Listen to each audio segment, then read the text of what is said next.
So I'm sure everyone come across ChatGPT so far, but do you know why it works the way it does?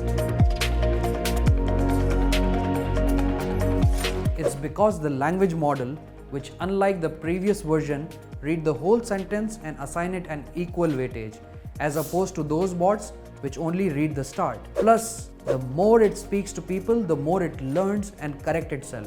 So here are 2 ways to utilize this tool to increase your efficiency. Number 1, embrace the power of priming.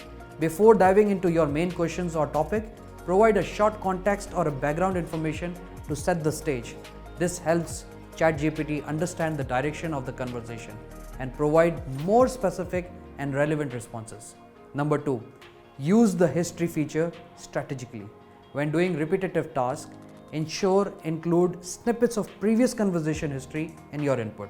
This way, you can create continuity and help ChatGPT better understand the context. So, don't be afraid of AI. It's here to help.